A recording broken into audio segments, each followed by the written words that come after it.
actually going to be at the Capitol.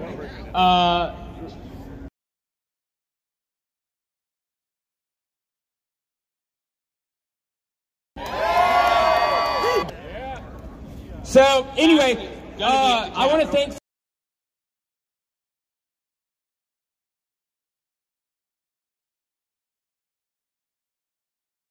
some people.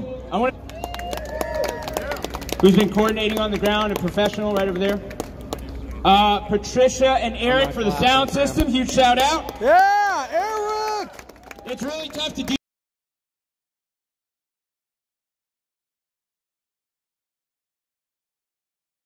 these events without permits. The cool thing though is, like, you know, somebody like Nick or somebody like Michelle or me will tweet it out and then we're instantly on the police radar. But it gives us a lot of room. They close down streets for us. We're probably on a couple of FBI watch lists, but we're surviving. I also want to thank the Boom video trucks. It's called We Fix Ugly Pools. So that's a company, We Fix Ugly Pools. I've been reduced to this. Advantage Landscaping. Huge shout out to Advantage Landscaping. Why don't you cancel your current Mexican and get this Advantage Land. I think they can hear me. Can y'all hear me fine? Yeah! All right. What about now? No, I like it like this. I don't know why you're giving me advice. David Bell and Brian Morris. A huge round of applause for these patriots. They're not getting paid. That's the beautiful part of this movement. Michael Kudroy tweeted out that we needed a ladder, and a gentleman showed up with the ladder. We needed a sound system, and we got two. And this is just really powerful what's happening with this movement. And it's going to continue to stay organic. And again, I'm kind of the bad guy of the movement. If people come in here, these politicians, they try to hijack their movement, they're gone, okay? If they're not cooperating with our movement, they're gone. If people try to divide us and say, you can't associate with this person, or you can't associate with this person, they're gone. I'll just tweet out their name and they're gone, right? Yeah, damn right. All right, so let's stay as a free association movement, because everyone who's entitled to vote ought to have their legal vote count. So I got bad news. This hearing is just going to keep going, and I need a nap. So I'm going to speak, Nick's going to speak, maybe Michael and Adele are going to speak, and then in a couple of hours at 7 o'clock, we want to meet at the Capitol. I don't know what everybody else is doing, but at 7 o'clock, Stop the Steal is meeting outside of the Capitol. It'll be good optics, and we're going to continue to organize. Oh, take out your phones real quick. Take out your phones. I'm going to have you text this number, because we're going to text you all in case plans change, somebody gets arrested, whatever happens. I want to be in touch with you guys tonight. All right, so I'm going to give you the number, and then I'll tell you the keyword. So the number is 202, so text the number 202-788-5070. That number again, 202-788-5070, and just text the word Arizona to that number, or AZ. So Arizona or AZ. Everyone who's on that list will get a text message at 5 p.m. and saying, we're for sure meeting at the Capitol, meet on this side, blah, blah, blah, blah, blah. And we'll keep it kosher.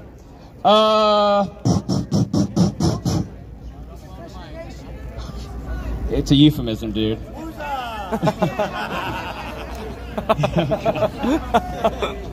So anyway, the number again is 202, Boomer, 788-5070. 202-788-5070.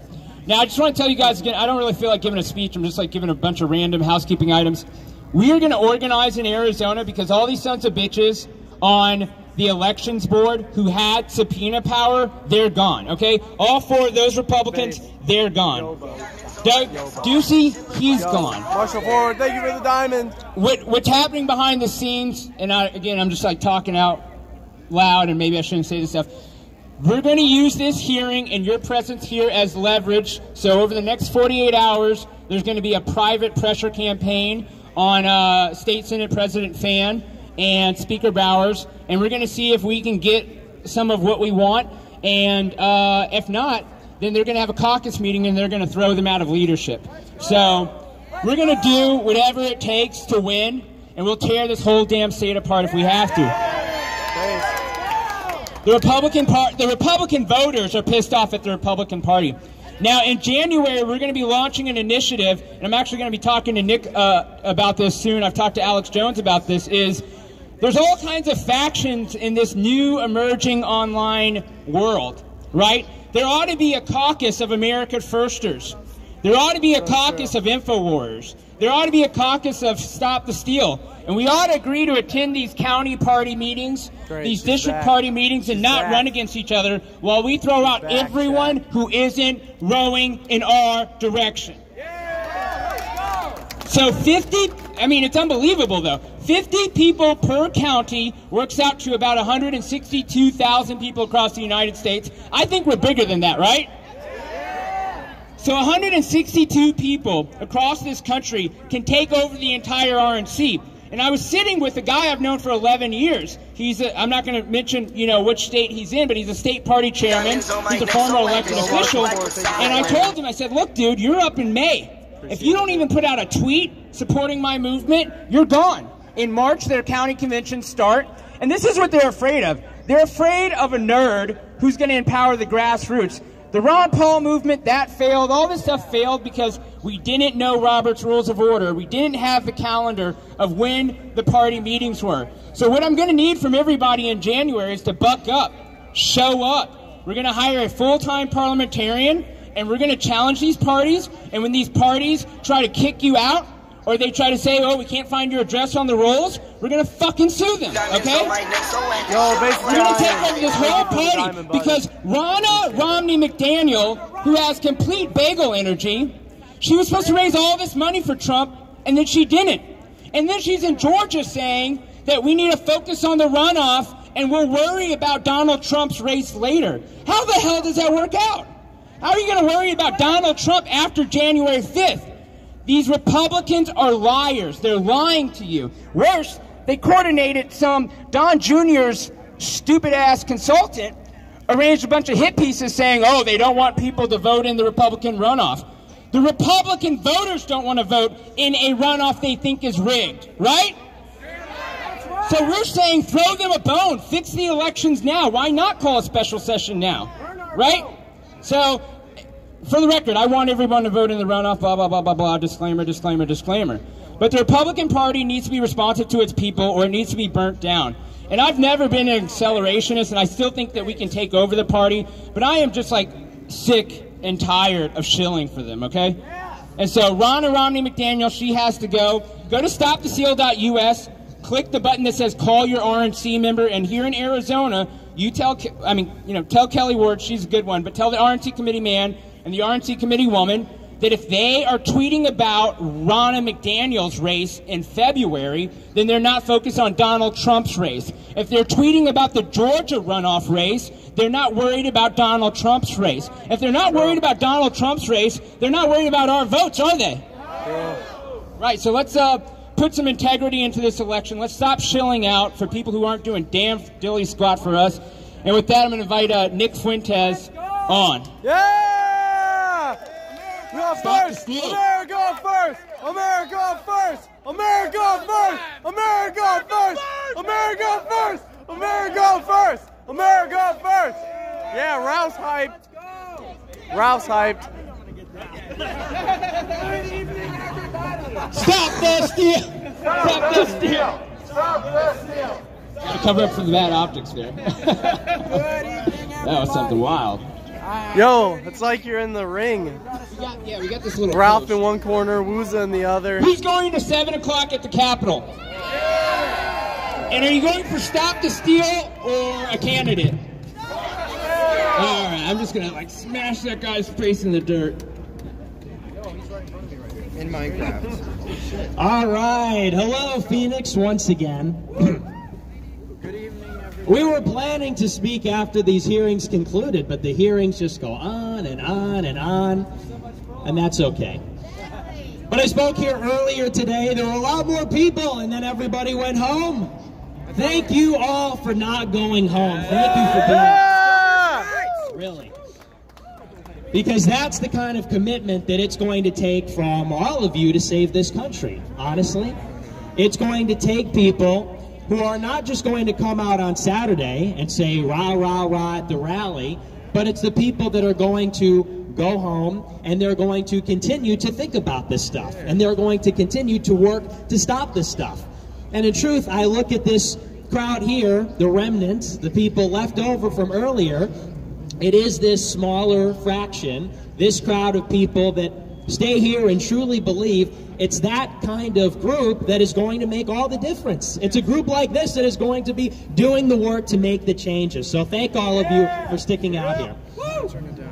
So it has been a long day, and it's been a long weekend. I rallied at the state capitol yesterday. I rallied at the state capitol on Saturday. I just got back from rallying for 5 consecutive days in Atlanta, Georgia. I was in D.C. the week before that. I was in Lansing, Michigan the week before that. Be out here. And I stand here today after all of this with much more left to go in the remaining weeks before the safe harbor deadline and the electoral college vote and inauguration day. And I have to tell you, it's very hard, it's very difficult, it's tiring. But I look at all of you and I think about what I've done, and the reason that we're doing this stuff is because we actually care about what's going on. We care about the fate of this country. We care about the future for our children. When we pledge allegiance to the flag or listen to the national anthem, it actually means something to us. Yeah. And that cannot be said for probably most people in politics. I saw today, for example, an article came out in Politico, and the chairwoman of the Republican Party, Ronna McNeil, the niece of Mitt Romney, I might add, she apparently has been saying, in confidence, that she doesn't really believe that election fraud is going on. She doesn't even really care. She said the only reason that she's going out and talking about it is to create a front so that President Trump thinks she's fighting, so that the Republican constituents think that she's fighting. Do we believe her act? No! Nobody believes their act. Nobody believes the act of any of these phony congressional Republicans, any of these phony Republican Party leadership people, or these conservative influencers. You know, I was told not to say this, but it's deafening. We're in Phoenix, Arizona. This is the backyard of Turning Point USA. Boo!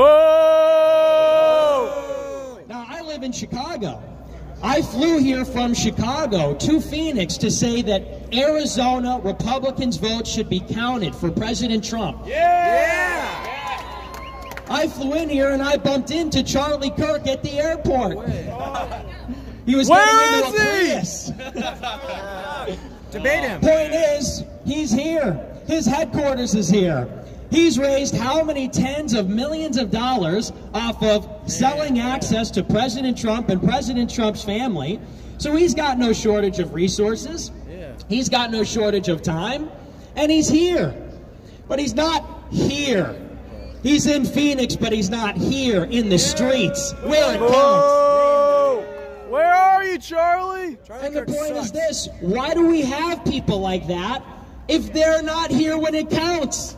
Yeah! There's no reason. There's no reason for it, and there's no excuse for it either. And here's another thing. I flew here from Chicago, and I will tell you in full disclosure, I'm not backed by any organization. When I get up on the ladder and I get up on these podiums, I get up and I speak as Nick Fuentes, the guy that believes in putting America first. Let's go. I'm not sponsored by anybody. Nobody paid for my travel, my hotel. That's all me. You can't say the same about a lot of these organizations. I think that it would actually be smarter before anybody goes up to speak to say, who do you work for? Yeah. Who's True. backing you? True. Who bought your plane ticket and your hotel room? Because, you know, maybe that has something to do with where they end up on days like today. Maybe that is the reason for why some people turn out today and some people do not. Yeah. That's true. Maybe that's why some people say some things and don't say other things. It's very important. The point is, whether it's me or whether it's all of you out here today, we're not out here because we have something to gain from it. You know that you turn out here today, you probably are actually risking something. Maybe you're risking your job if you get caught here. Maybe you took a day off of work to be here. It's a Monday. I know I'm not gaining anything by being here. We're not out here to gain something because we're not in it for our own benefit. We're not in it for ourselves. We turn out to these things because we believe in something greater than ourselves, greater than all of us. And here's the thing. At the end of the day, everybody, no matter who you are, whether it's, you over here, you with this stuffed animal, it's Baked Alaska with the bleached blonde hair. Every one of us, at the end of every day, has to brush their teeth and look in the mirror, and they see somebody staring back. And we see staring back in the mirror a human being with a heart and a mind. And more importantly than anything else, with a soul, an eternal soul. Amen. And when we see a human being looking back at us, we think about things that are greater than ourselves, things that are greater than money, things that are greater and more important than material benefit. We think about the things that are transcendent. We think about the things that are eternal. This is what we're fighting for today. This is why we wake up in the morning and go stand out here and scream and yell and do chants and wave flags. It's because we believe in something eternal and transcendent. And that's what we're fighting for here today on some level, in our own way, in as much as we can, as the commoners or the peasants of this country. We're out here fighting for that something, that transcendent thing greater than ourselves, which is America. And America is worth fighting for. People have told us for years, by the way, from both sides, our enemies and our friends have told us sometimes that there's no point in doing all this. It's over. It's too late. It was too late 20 years ago. Why bother? A lot of people agree with us, but they stay home because they think that even if they turn out, it won't make a difference. And I don't think too much about that. People ask me all the time, do you think we're going to pull this off? Do you think we're going to keep Trump in office? Do you think we're going to win? Now, I think that we can, but the truth is I don't know. I don't know that we'll pull it off. Whether we have a 99% chance of succeeding or a 1% chance of succeeding, the playbook is the same. No matter how great or how small the chances at succeeding, I will still go out in the streets and fight as hard as I can, just the same. No black pills, chat. Because that's all that we can do. God is in control. True. God asks us to do the right thing. He asks a lot of us, but he doesn't ask more from us than we can give. And that's all that we really have to worry about. So I don't like to worry so much about what the fate of this country will be or the fate of the world will be. I worry about doing everything that I can in my power to fight for what's right. That's all that anybody can do. And what's interesting is, if everybody were concerned about it in the same way, we could be certain that we would win. Because you have 74 million Trump voters in this country. And I said this earlier, you have 47% of Americans who believe this election was rigged. If those 74 million people, or even a fraction of them, were concerned with what they alone could do to put a stop to this, and they did it, the globalists rigging the system wouldn't stand a chance. The grifters, the people that have been trying to screw us out of our rightful representation in this country, they wouldn't stand a chance. And I believe that enough people will rise up. I do believe that. Let's go! Because I believe that we have put up with so much for so long. And we see the future. And people think about the consequences of coming out and doing this stuff today. Oh, you might be called a racist. You might lose some friends. Maybe you lose your job. It pales in comparison to the fate that awaits us if we do nothing right now. You think that it's bad today. The consequences of inaction get worse every single day. Every day the peril is greater than the day before. And I think that people are starting to wake up to that fact. People have already seen it with the lockdown. They see what they're capable of. The things that people like Alex Jones and Rush Limbaugh and others have been talking about for decades is coming to fruition. We're seeing it with our own eyes. For years they said, oh, you're a doomsday prophet. That'll never happen. And then they shut down your churches. And then Black Lives Matter destroyed Minneapolis, and the media said it was far-right militias.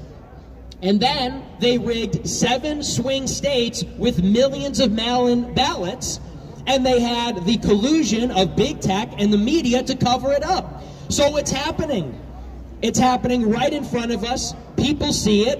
And it doesn't take much of an imagination to figure out what these people are capable of with no resistance in front of them. True. They have the will and they have the means to take away everything from us that we love. Yeah. To take away our freedom, to take away our dignity, to take away our sovereignty, to take away our children, and to take away our country. And they will do it, and they will get away with it if we don't stop them. Yeah! Yeah! And the other thing is this. I don't know if you've noticed, but if you've been paying attention the past 3 weeks, you will realize that nobody is coming to help us. The idea that you can watch this on the news and wait for the cavalry, wait for Josh Hawley is going to come save us, Matt Gaetz is going to come save us. Nobody is coming to save us. Nobody from Washington, D.C. cares about us, except for Donald Trump. That's right. True. That's right. None of these oligarchs, none of these billionaires, none of these people are coming to sweep us off our feet and carry us away into the sunset. That won't happen. It is up to us.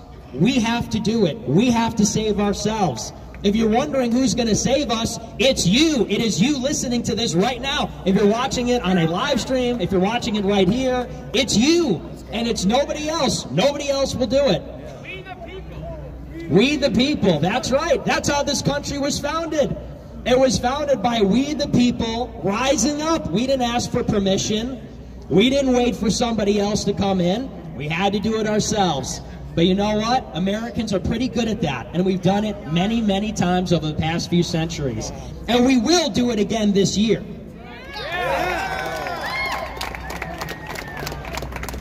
I have to remind you, this is the line. I said this line at the Million MAGA March, and it's not a line, it's the truth. But this is the clip that went viral, and it's so true. The deck is stacked against us. I will not lie to you and tell us this is easy. Some people in the Trump campaign were under this illusion that we were going to get 50% of the black vote, and California would go red. And look, it's going to be really, really hard. I mean, this is like nearly impossible. Think about who we're up against here. We're up against Mark Zuckerberg. What is Mark Zuckerberg's net worth? It's probably $100 billion since this COVID. 6 million. Mark Zuckerberg's worth tens of billions of dollars. Facebook is one of the top 5 largest companies in the world by market cap. Not only is it one of the biggest companies in the world, but it also happens to be a social media company. The biggest social media company with 2.5 billion active users that controls most of the information and most of the opinions about politics in the country. That's just one of our enemies. That's just one person who personally wants to destroy us. Add to that Jeff Bezos. Add to that Apple. Add to that Google. Add to that Hollywood, the deep state, the Pentagon, the DOD, all the politicians in both major parties, the CIA, the FBI, the intelligence community. Now, look at us. Now, we're a pretty impressive bunch, but these are people wearing suits. They've got resources. They've got power like none of us will ever come close to in our entire lives. So it's a rough battle ahead. But I said this in D.C., and I said this in Atlanta, and I said this here today. We have a little bit of a secret weapon. We happen to have God on our side. Yeah! And when I say that, that is not a canned line. I believe in God. God is real. True. God is real. That is a fact. And I am saying that as sure as I'm standing right here as you see me, God is with us right now, and He's real. Yeah! And God is watching right now. God is all-powerful. And if we repent, and if we are good servants of God, and we ask for God's help, He will give it to us. Amen. Yeah. So really, you look at everything that's stacked against us, and it's really a message of hope, actually. Because what Jesus Christ says in the Bible is that things that are impossible become possible through Him. Yeah! So what do we have to be afraid of? If God is with us, then who can be against us? So we laugh at these globalists. I laugh at them. They're fools. I mean, they're a folly. All of them. And not even just the most powerful ones, but all of their grifters at every step of the way. You've even got these low-level grifters, these scum, hall monitors. They barely even make any money, but they're part of the same slave system. And they have no power over us. They have no power over us. Because we are servants of God. And as long as that is the case, we could be assured that we will make things right again. Amen. And the good news is, eventually, things will be made right on this planet one way or another. And things will be made right for everybody who follows God at the end, whenever that is. So I don't know about you, but I feel pretty good about all of that. I like our odds. But the critical thing here is that real belief. Some people just say this stuff. Some people just trot that out to get you guys to go out and vote or to, open up your wallets or whatever. But if we really believe that, and we do, we will have the victory. So thank you guys for coming out here. We'll be out at the Capitol at 7 p.m. Yeah! Thank you, everybody. God bless you. Christ is King! Christ is King! Christ is King! Christ is King! Christ is King! Christ is King! Christ is King! Christ is King! Christ is King! Christ is King! Great job, Nick. Nick Fuentes! Yeah! Thank you, Nick. Thank you, Nick. Thank you, Nick. Breaking the fourth wall. Look, you know what I liked about what Nick said? A lot of people don't know this, is last week, or right after the D.C. march, I was sick to my stomach knowing that Georgia was going to be the first state to certify. And I said, oh my gosh, we're going to lose. So we started organizing for Saturday. And Jenny Beth Martin from Tea Party Patriots called me and she said, if you're here Saturday, it'll be too late. And so the Stop the Steal Coalition, nobody could fly in. They had already worked for over a week and a half. They got no sleep. They had just gone back home. We're scraping together money for flights and hotels. And I called Nick Fuentes. And I said, can you and your boys, can you and your little road boys, can you guys get your asses to Georgia? And he said, yeah.